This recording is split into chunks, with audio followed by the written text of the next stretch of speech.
சங்கீதம் 88. என் இரட்சிப்பின் தேவனாகிய கர்த்தாவே, இரவும் பகலும் உம்மை நோக்கிக் கூப்பிடுகிறேன். என் விண்ணப்பம் உமது சமூகத்தில் வருவதாக. என் கூப்பிடுதலுக்கு உமது செவியை சாய்த்தருளும். என் ஆத்துமா துக்கத்தால் நிறைந்திருக்கிறது. என் ஜீவன் பாதாளத்திற்கு சமீபமாய் வந்திருக்கிறது. நான் குழியில் இறங்குகிறவர்களோடு எண்ணப்பட்டு பலனற்ற மனுஷனைப் போலானேன். மரித்தவர்களில் ஒருவனைப் போல் நெகிழப்பட்டிருக்கிறேன். நீர் இனி ஒருபோதும் நினையாதபடி உமது கையால் அறுப்புண்டு போய் பிரேத குழிகளிலே கிடக்கிறவர்களைப் போலானேன்.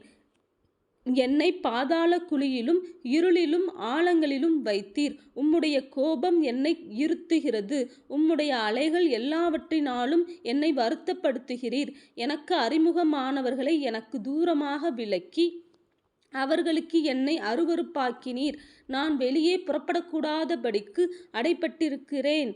துக்கத்தினால் என் கண் தொய்ந்து போயிற்று. கர்த்தாவே, அனுதினமும் நான் உம்மை நோக்கி கூப்பிட்டு உமக்கு நேராக என் கைகளை விரிக்கிறேன். மரித்தவர்களுக்கு அதிசயங்களை செய்வீரோ? செத்துப்போன வீரர் எழுந்து உம்மை துதிப்பார்களோ?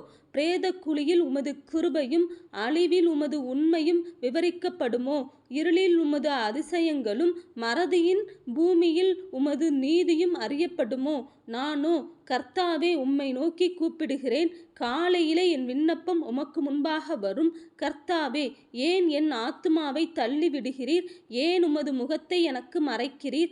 சிறுவயது முதல் நான் சிறுமைப்பட்டவனும் மாண்டு போகிறவனுமாயிருக்கிறேன். உம்மால் வரும் திகில்கள் என்மேல் சுமந்திருக்கிறது. நான் மனங்கலங்குகிறேன். உம்முடைய எரிச்சல்கள் என்மேல் புரண்டு போகிறது. உம்முடைய பயங்கரங்கள் என்னை அதம்பண்ணுகிறது. அவைகள் நாடோறும் தண்ணீரைப் போல் என்னைச் சூழ்ந்து ஏகமாய் என்னை வளைந்து கொள்ளுகிறது.